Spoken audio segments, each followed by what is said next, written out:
in other parts of the world. So based on the Venerable and his contribution towards the Buddhism, not only in the state, in other parts of the world, the people are really highly appreciating, not only that, especially for the Malaysia. Nearly 10 years, his services really the great services over here, and not that easy to Buddhist activities to organize in the United States.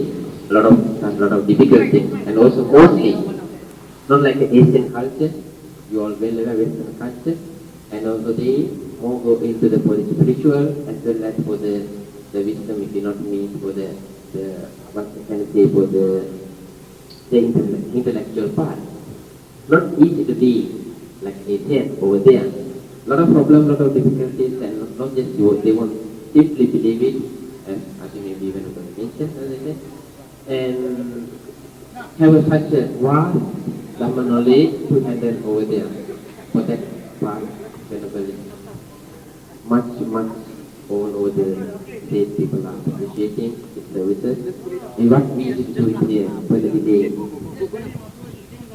we have to get together, our mind get together, we have to wish the most Venerable Henepola Gunaratana Maharaj Director to live many years, a long life, to contribute towards the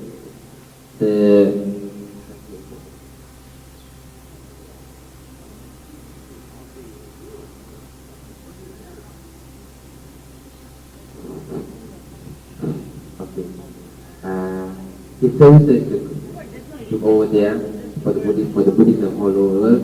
We like to wish Venerable to have a long life and also the good health to carry on such a noble activity and the strength, good health, happiness. If we have such a thing, maybe many more years he can do his services. So humble himself, accepting, we are really appreciating Venerable present here and your blessing, such a great the time we're having, the auspicious time we're having, with that time the blessing also, we already we had the blessing from the Venerable, and today is one more day. We are really happy Venerable came over here to give us Dhamma talk over here. For the day, I would like to invite most Venerable Henepola Gunaratana Maharaj to the house.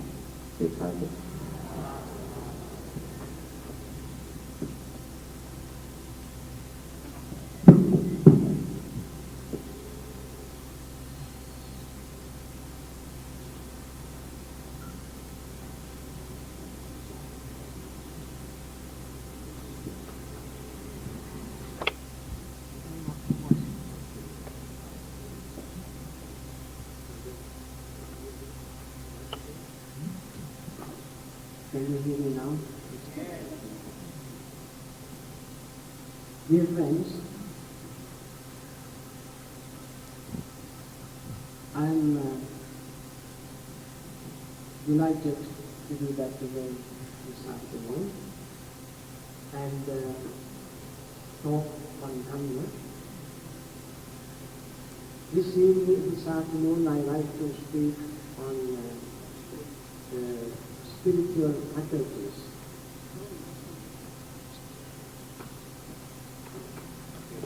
I think all Buddhists, particularly those who are familiar with Theravada tradition, Pali tradition, are familiar with the term spiritual faculties. The spiritual faculties, you know, the faculties, eyes, ears, nose, tongue, body and mind, these are called faculties. Every human being has these faculties, but they are not called spiritual faculties. Spiritual faculties are, in addition to these 6 faculties, there are 5 special faculties within ourselves. They are called spiritual faculties because only through the development of these faculties one would be able to liberate oneself from numerous psychic irritations such as pain, tension, worries, fears, and so on. And therefore they are called spiritual faculties. When Buddha saw a person,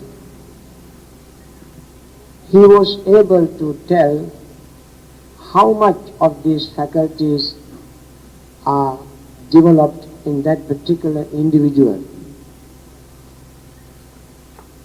And this particular knowledge, this special knowledge that Buddha had, is called Indriya Paro Pariyatti Jnana, the knowledge which helped him to know the development of spiritual faculties of each individual he met. And according to the development, improvement, cultivation of the spiritual faculties, he delivered Dhamma sermons.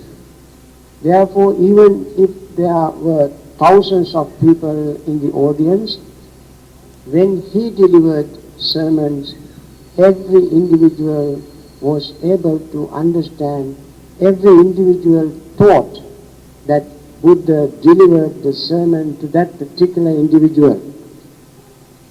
Suppose this moment today, if the Buddha were to sit right in front of you and deliver a sermon, because of Buddha's this special knowledge, you all would think that the sermon was directed to you, and you would understand it perfectly clearly.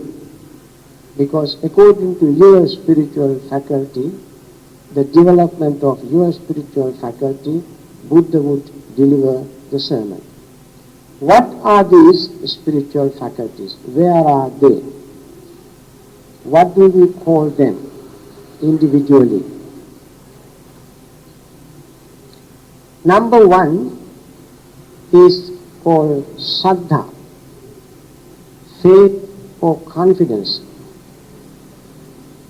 Many a time you hear some Buddhists, especially Theravada Buddhists, with great pride say that Buddhism is a religion of wisdom and compassion, therefore there is no place for faith and confidence. That in fact is not correct. Buddhism has compassion and wisdom. The Buddha taught compassion and wisdom. In order to cultivate compassion and wisdom, there has to be a great deal of faith. Faith develops in 3 stages. One stage is when a person has suffering, pain, difficulties, lot of tension, anxieties, worries. The person begins to think that there must be a way out. Unlike an animal, when animal suffers, animal just suffers, doesn't know what to do, simply experience a pain and may cry. That's all animal can do. But human being, when they have pain, aches, difficulties, they begin to think. They have faith. They have confidence that they will be able to overcome their difficulties. And with this confidence, they begin to look around, investigate, check, discuss, go here and there, read, and find out a way out. That is one stage of development of confidence, the faith. And therefore the faith is considered to be the seed of spiritual path, the beginning. Without that amount of faith, nobody can take any step towards the development of their spiritual path. And therefore the Buddha said, Saddha Bijam. Bija means seed. Saddha means faith. So the faith is the seed of the spiritual growth, the beginning. With this faith, one proceeds and then take up subjects of meditation and practice very sincerely, honestly, then attains stages called jhanas. I will explain them in turn later on.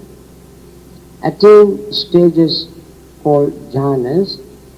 When one attains the second jhana, one would have a deeper faith and confidence.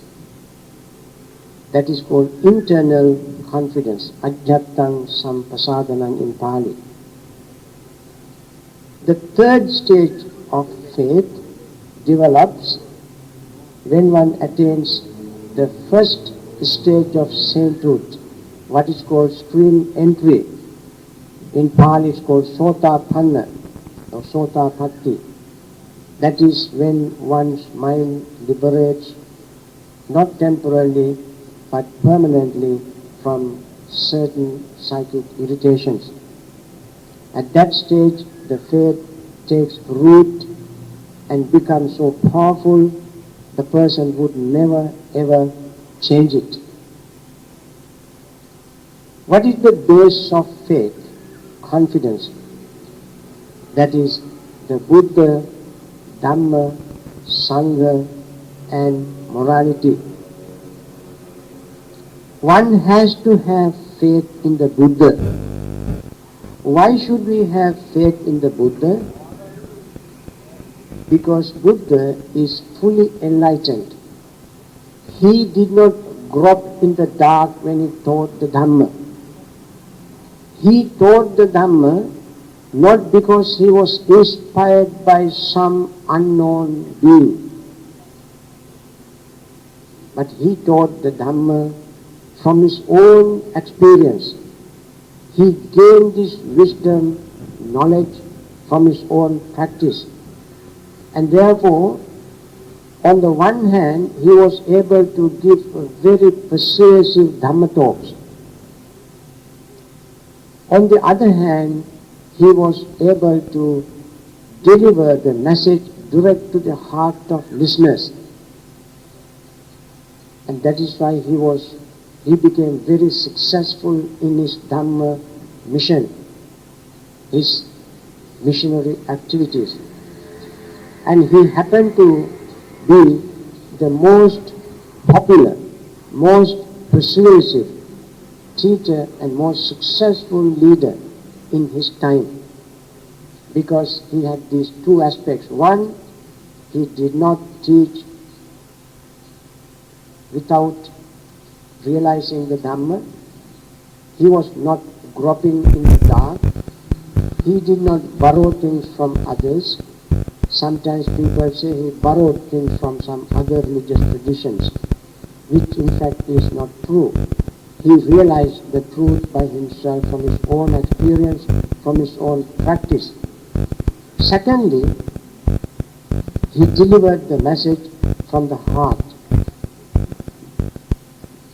And therefore, he was able to make us understand Dhamma. We have confidence in that Buddha. He elevated the human dignity, make us realize that we as human beings can elevate ourselves and free ourselves from pains and suffering, which he proved to be true. And it is true today as it was then in 2,600 years ago. And therefore we have faith, confidence in the Buddha. We have faith, confidence in the Buddha because he taught the Dhamma after his own experiments. He experimented the reality, the truth.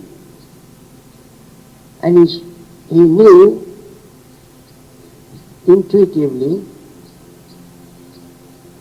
that human beings, or all living beings for that matter, have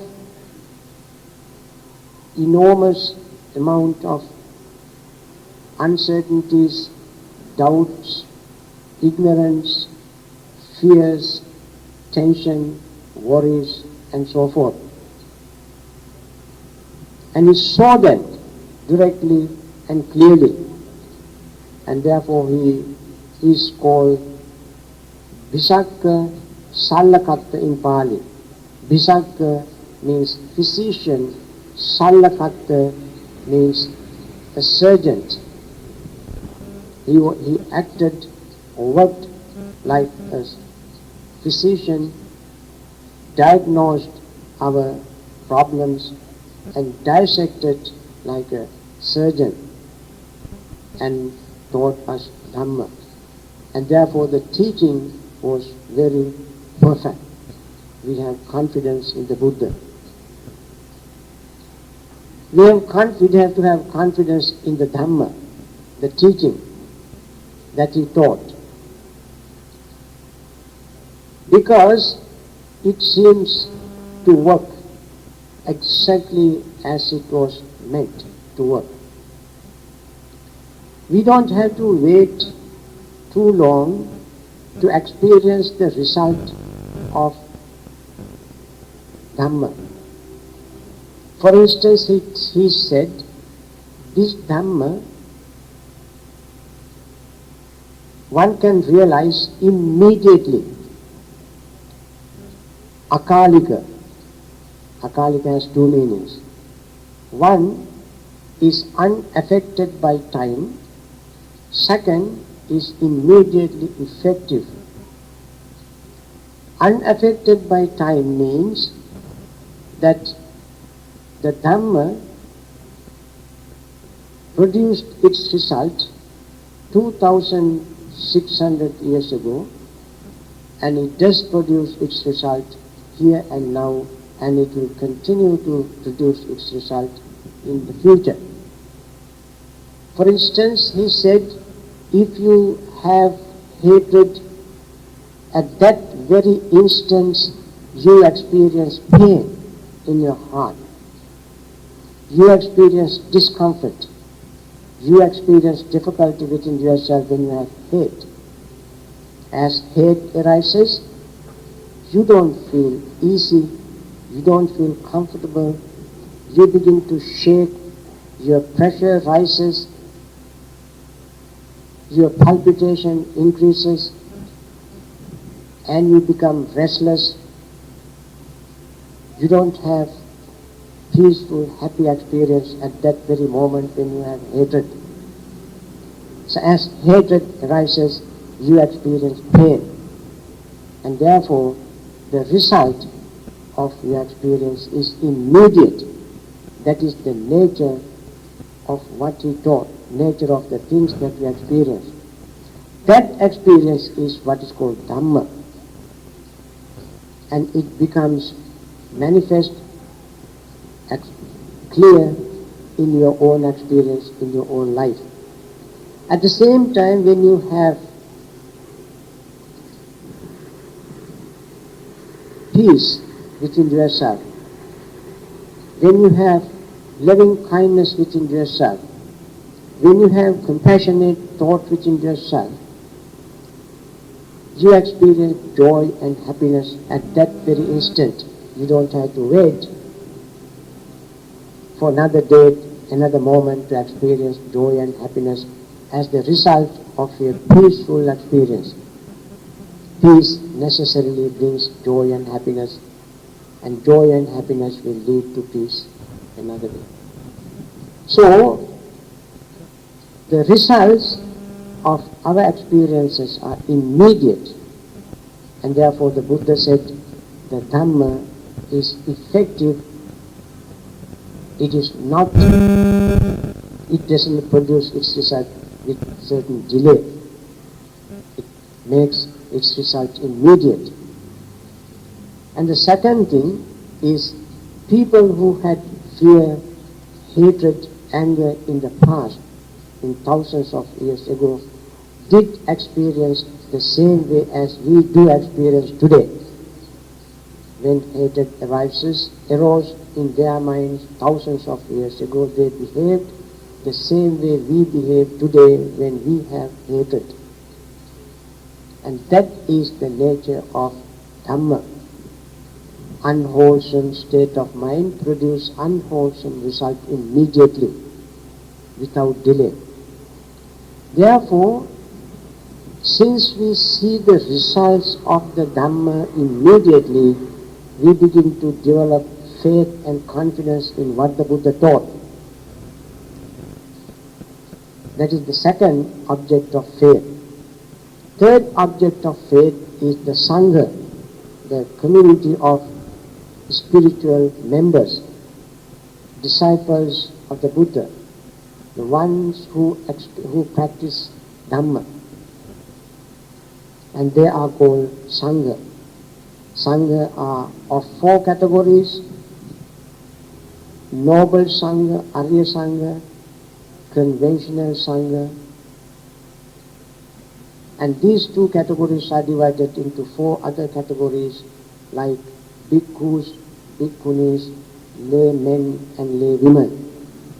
They all are members of the Sangha: Bhikkhu Sangha, Bhikkhuni Sangha, Upasaka Sangha and Upasaka Sangha. Bhikkhu Sangha means those who have been ordained like us. Bhikkhuni Sangha, also those who are ordained. Upasaka Sangha means lay men. Upasaka Sangha means lay women. All of them belong to the same community of Sangha. We have to have faith and confidence in them. Why? Because they all are treading the same path, walking the same direction, following the same principles, accepting the same Dhamma, trying to live the same life, noble, pure life. And therefore, we have to have confidence. Not only that, they are the ones who reach the purity of mind, liberating themselves from numerous psychic irritations. And therefore, since they have reached the stage of purity by following the Dhamma, they are considered to be the members of the Sangha. And those who are treading the path now, who may still have not attained enlightenment, and still because they follow the path taught by the Buddha, they are members of the Sangha. And we have to have confidence in them. Our confidence in the Sangha is very profound. We have confidence not always in conventional Sangha, but Arya Sangha, those who have attained enlightenment by following the method that Buddha taught. So we have to have confidence in them. The last object of confidence is the principles of morality, moral principles, which we call Sila. Sila is a Pali word which simply means cooling down. We call in Sinhala Sitala, meaning cooling our heart. When we practice the teachings of the Buddha, when we discipline ourselves, restrain ourselves, we cool ourselves. We make us calm, peaceful. And those principles that make us calm and peaceful are called Sila, the morality, principles of morality. For instance, when somebody has hatred, if the person practices Dhamma, the hatred subsides. For instance, somebody kills others. Nobody can kill anybody without hatred, without anger.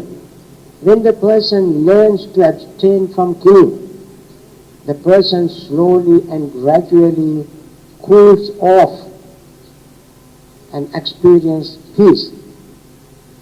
So that principle which makes the person calm and cool is called principles of morality, sila.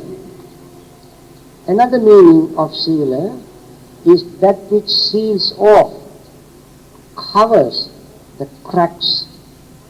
When there are cracks, the cracks always create problems. If you have a crack in a pot, pot will be leaky. If you have a crack in the ceiling will be leaky. If you have a crack on your glass, you cannot use glass. Water will leak through the glass. So, here crack means unmindful, immoral act, behavior. When we practice to discipline, accepting certain principles to restrain ourselves, discipline ourselves, we can seal off that crack which produces peaceful results within ourselves. Then we have to have confidence in that practice. Therefore, these are the four objects of faith, confidence. What are the four? The Buddha, Dhamma, Sangha and Sila. And this confidence, having confidence in these four objects is called the faculty of faith. Faculty of faith. Saddha Indriya. Indriya in Pali means the chief. Indra means the chief of gods. It's called Indra. Using the same word to express the chiefness of each faculty, these faculties also are called Indriya, Saddha Indriya.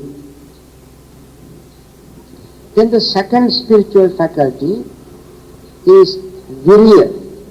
Virya means perseverance, effort, energy. We have to have spiritual energy, spiritual force, spiritual power within us in order to liberate ourselves from pain and suffering. The spiritual strength also is fourfold. That is the strength to restrain. That is called Sangvara Padhana. Sangvara Padhana. Sangvara means restraining ourselves. Friends, nobody can enjoy life without a degree of restraint. If one becomes promiscuous, in one becomes indisciplined, in one dissipates one's energy unnecessarily, that individual is always in pain and suffering. One has to cultivate a degree of restraint, to abstain from certain things, from not doing certain things. For instance, drugs, drinks, alcohol, stealing, killing, committing adultery, and so forth. One has to abstain from them. That is called the restraint. You just imagine if the society is not observing these principles, in that society you cannot experience peace, harmony, solace, comfort and friendship. In that society you can expect chaos. Observing any of these principles is not very easy. In the time of the Buddha there were 5 groups of people. One group of people thought observing the first precept is very difficult. To abstain from killing is very difficult. They thought people kill sometimes big animals, human beings, or even insects. You may abstain from killing human beings. You may kill animals. You may abstain from killing big animals, but you may kill small animals. You may abstain from killing animals, but you may kill insects.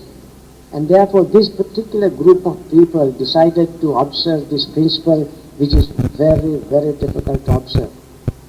Then they took great pride in it.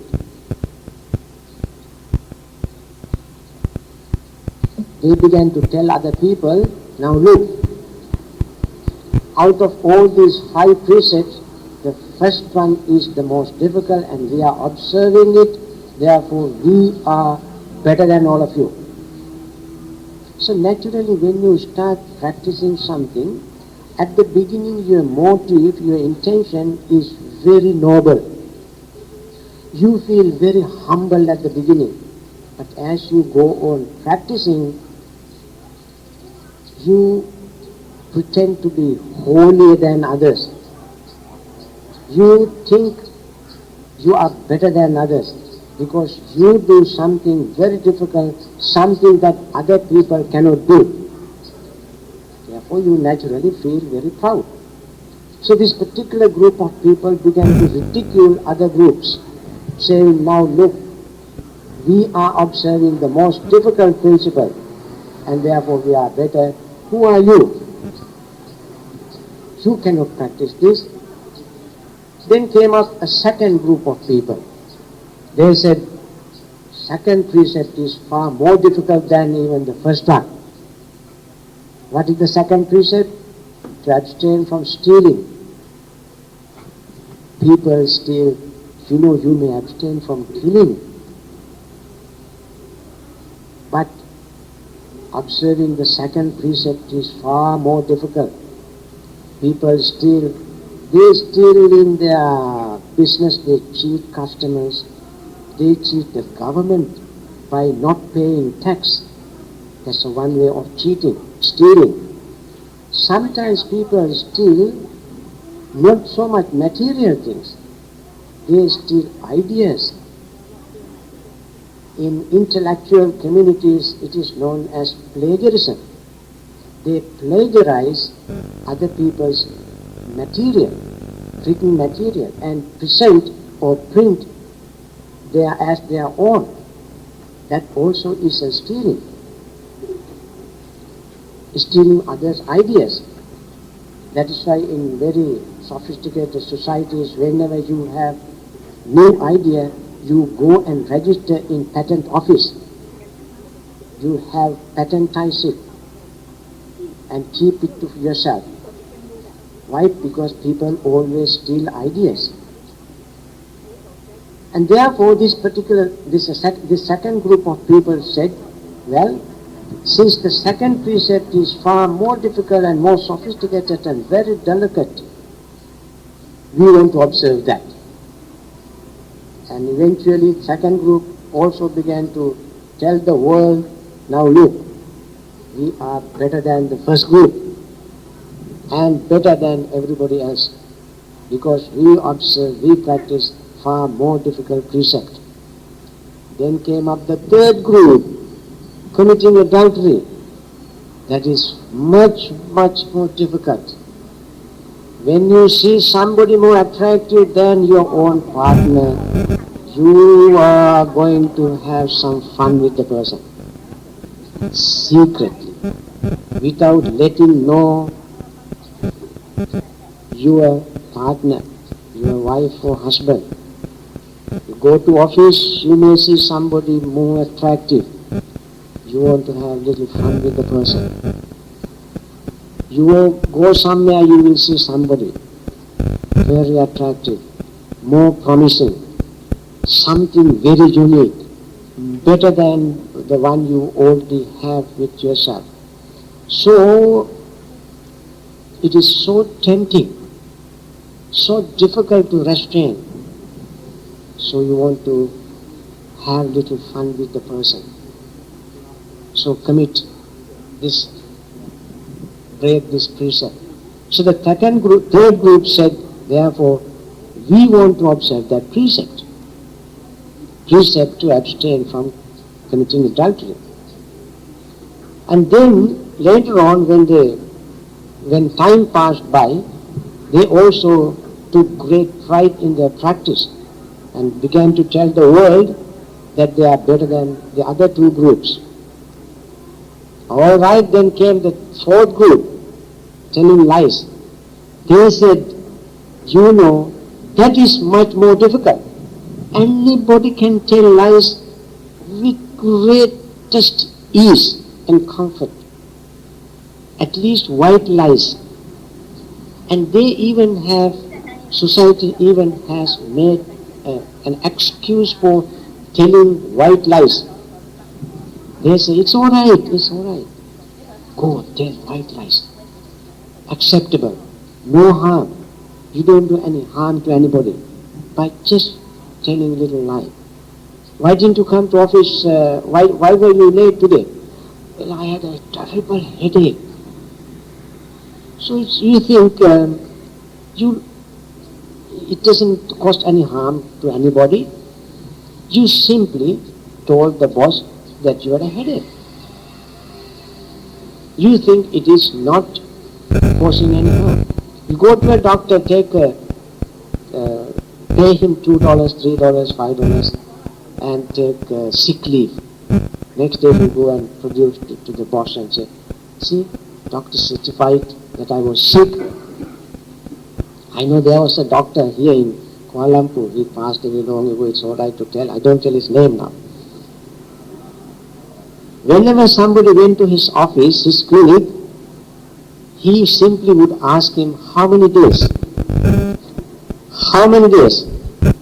Not that he wanted to know how many days he was sick, you were sick, but he wanted to know for how many days you need sick leave. $3, $4, you pay him, and for each day, maybe $3 a day. If you want 3 days, you pay $9, and he gives you a certificate.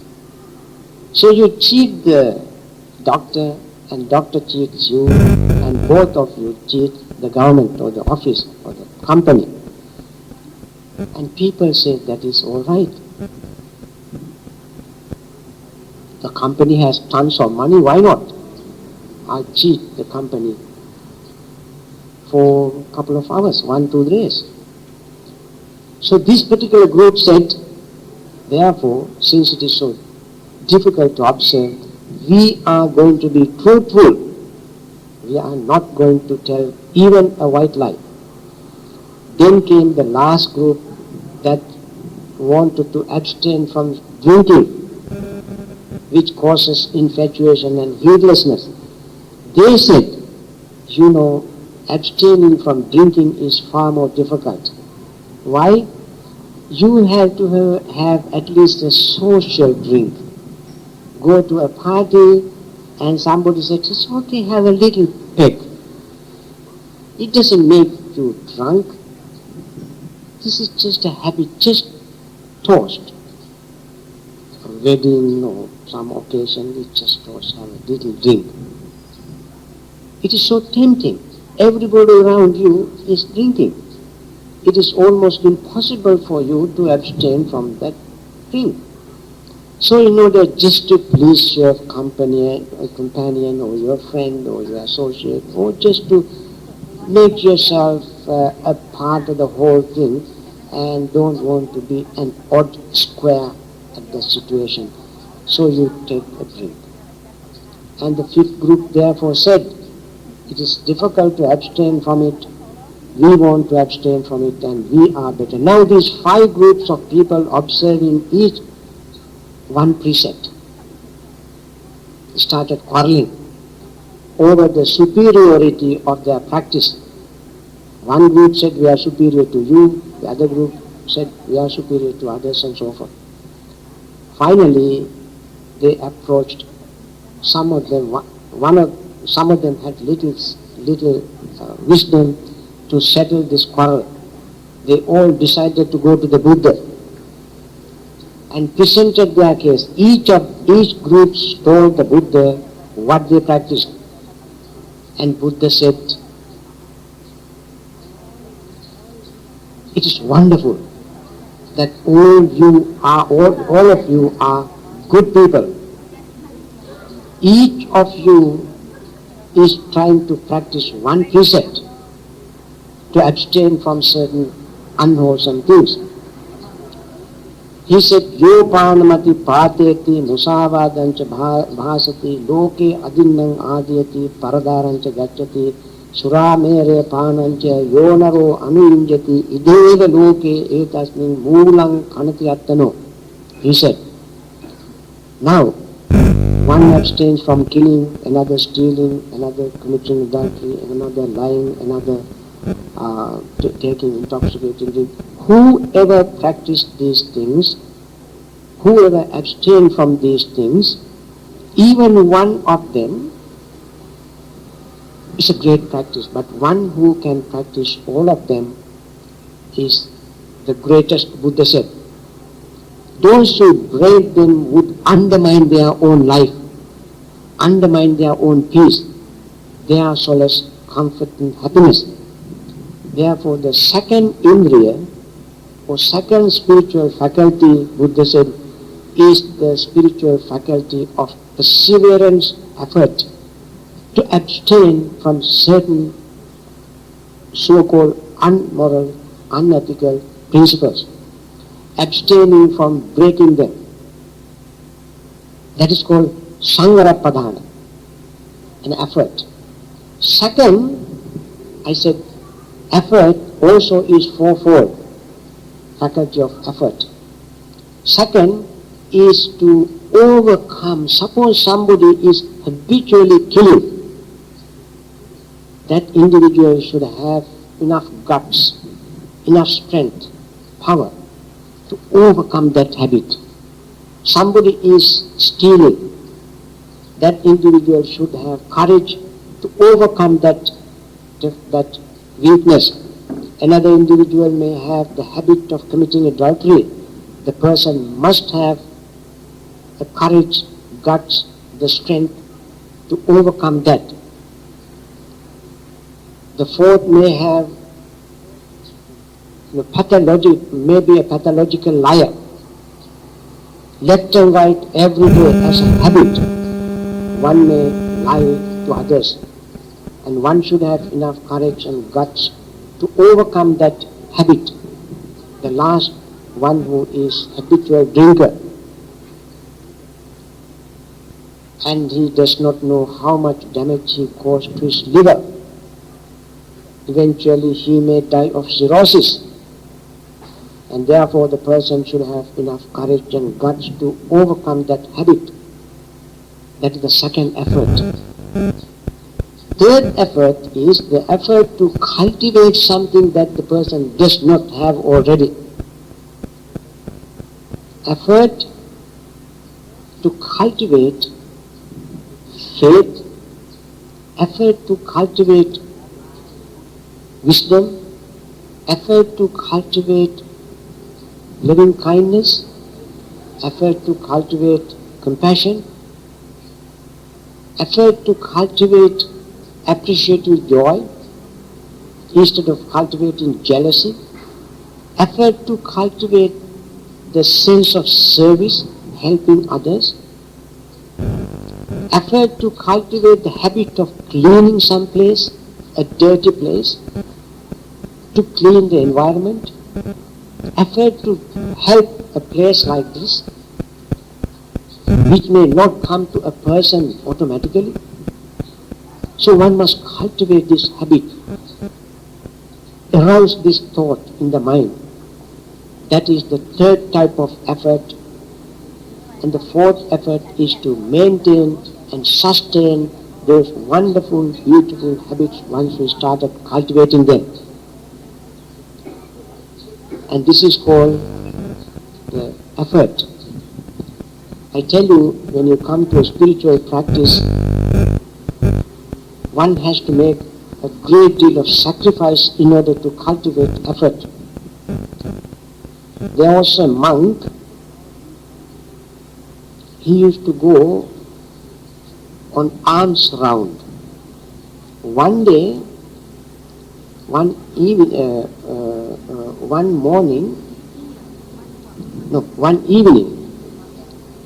this monk was supported. She said, my dear daughter, my darling, tomorrow your brother will come on alms round. She called this monk, this daughter's brother, that means her son. She called the monk, my son, your brother will come tomorrow on alms round. Here is rice, here is ghee, here is spices, here are vegetables, here is other, honey and so forth, and make a very delicious meal for him. When he comes, you offer that to him. Then this young woman asked the mother, "Mother, what are you going to do?" She said that tomorrow I go to the forest to meditate. Then she asked, "What are you going to eat?" She said, "I have yesterday's leftover food, little rice gruel, rice soup. I take it and eat and spend the day meditating." This monk overheard this conversation and he thought, I would not go to this house tomorrow to get this food. Why? This lady is going to spend entire day meditating in the forest, and her food is going to be leftover stale rice soup. And she ordered her daughter to give me delicious food, newly cooked, delicious food. I am not going to eat that delicious food until I attain enlightenment.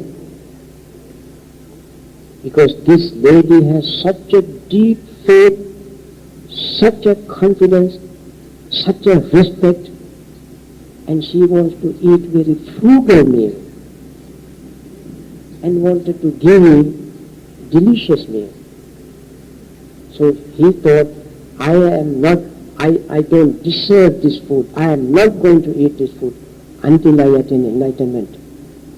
So this monk sat down, he put his alms bowl aside and started meditating and sat down and meditated. The entire evening, entire night, until next morning, his time for the alms round came. And then, just before the time for the alms round came, he attained enlightenment. You see, he worked so hard,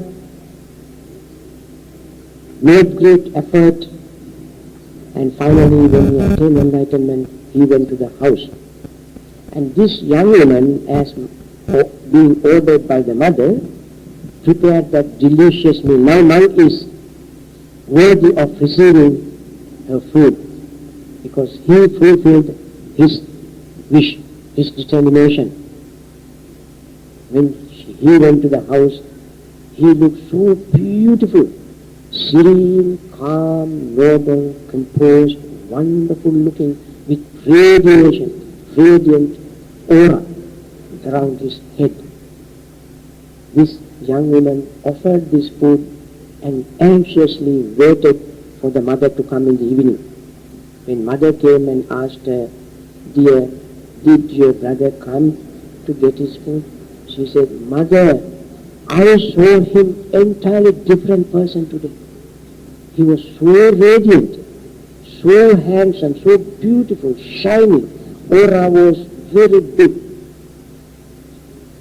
And I offered the food." The mother began to shed tears She said, my son has attained enlightenment, and I am so delighted.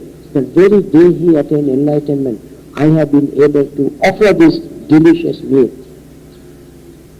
And therefore she said to her daughter, dear darling, now you and I must strive very hard to attain the same state that he attained. So this mother and daughter also continue to practice meditation and attain the same stage of enlightenment as this monk did. See, the one person's striving, one person's attainment, one person's effort help three people. And that is what the Buddha called spiritual faculty, right effort. Then the third spiritual faculty is called sati, mindfulness. Mindfulness is a subject by itself, friends. I don't think I would have time to explain mindfulness fully. I have written several books on this topic, and therefore I know how difficult it is, how profound it is, what a great detail is there to tell on mindfulness. Mindfulness is fourfold. Mindfulness of the body, mindfulness of feelings, mindfulness of consciousness, and mindfulness of mental activities. And only through the practice of mindfulness can one really, sincerely understand the reality, the truth of Dhamma, which lies within ourselves, for the practice of which one has to have two important factors. One is attention, the other is comprehension. Attention also has two aspects, attention and mindful attention. Attention is called manasikara, mindful attention is called yoniso manasikara. When we have manasikara, manasikara means that which is kept in the mind. Manasi means in the mind, kara means doing or putting. And Buddha said, nothing can mind know if there is no attention. Mind cannot know anything without attention. Therefore he said, manasikara sambhava sabbe dhamma. Sabbe dhamma means all mental activities, all mental objects exist only when we pay attention. If we do not pay attention, no mental activities are registered. For instance, this very moment, if you do not pay attention to what I say, you would not understand a bit of what I say. It simply will go over your head, enter through this ear and goes out through this ear. Never register in your mind if you do not pay attention. For this reason Buddha said, manasikara sambhava sabbe dhamma. All mental dhammas, mental activities, mental objects arise, springs up from manasikara, from attention. Above that we need yoniso manasikara. Manasikara any animal can have. Any animal, any living being, when they pay attention to something, they can learn. You may see parrots. Parrots, they pay little attention and they learn to repeat things. They don't have yoniso manasikara. We as human beings need yoniso manasikara, mindful reflection. When we have these two ingredients, manasikara, yoniso manasikara, we gain clear comprehension. When we gain clear comprehension, we begin to open our mind to see things as they really are. Without seeing things as they really are, we can never understand the Dhamma. And therefore, mindfulness is considered to be the third spiritual faculty. Fourth spiritual faculty is concentration, samadhi. Concentration, without concentration you cannot know anything. You have to have a deep concentration. Therefore the Buddha said samadhi or concentration, ekagrata, one-pointedness, samahitam chittam yatha bhutam pajanati, he said. When we have concentration, with that concentrated state of mind, we will be able to see things as they really are.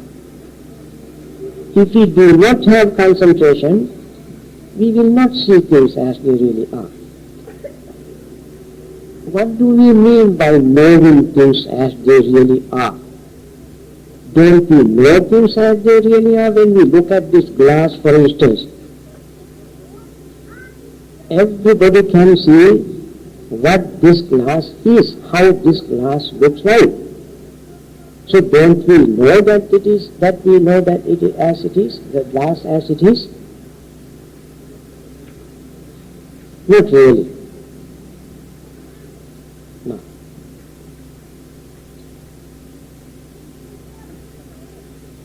That is not what we mean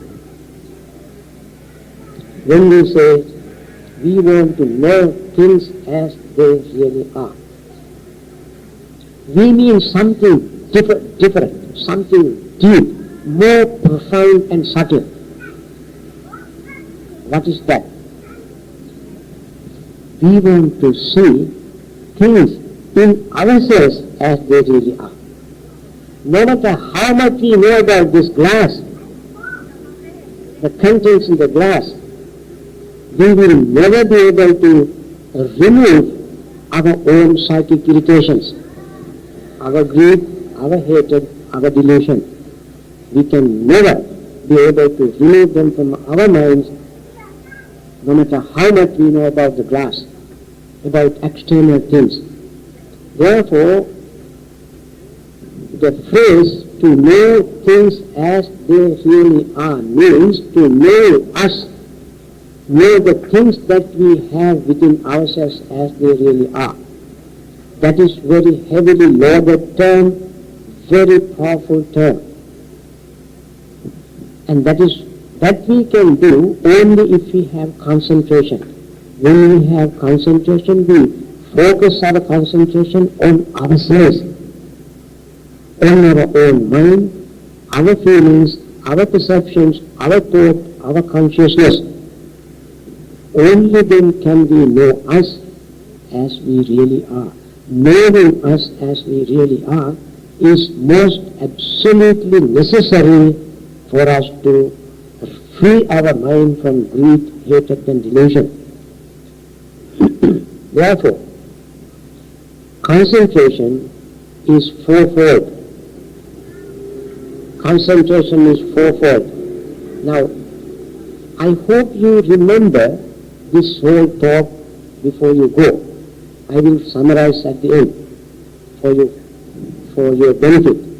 Concentration also is fourfold. And this fourfold concentration is given in four numbers, number 1, 2, 3, 4.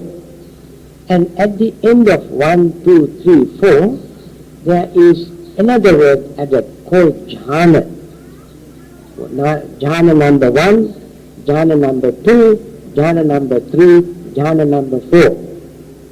That means first jhana, second jhana, third jhana, fourth jhana.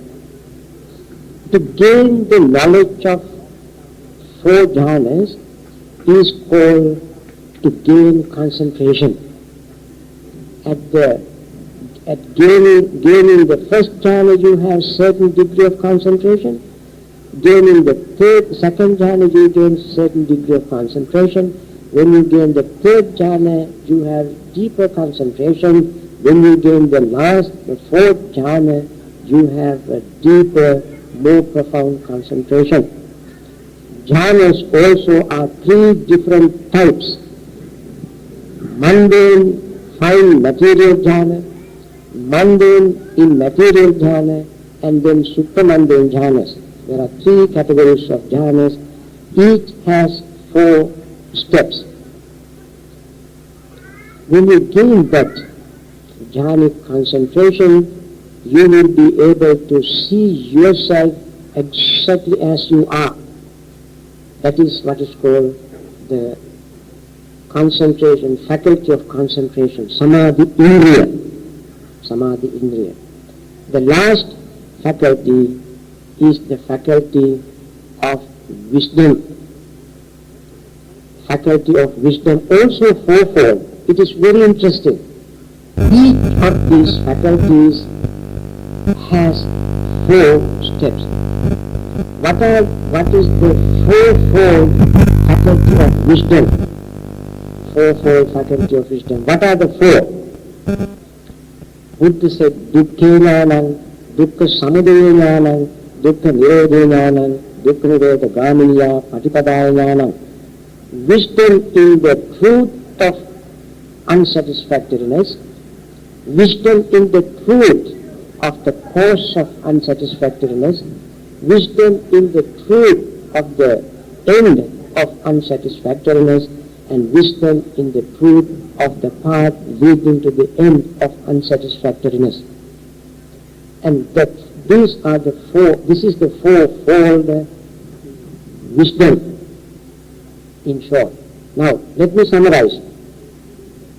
I said there are 5 spiritual faculties. What are they? Faith, perseverance,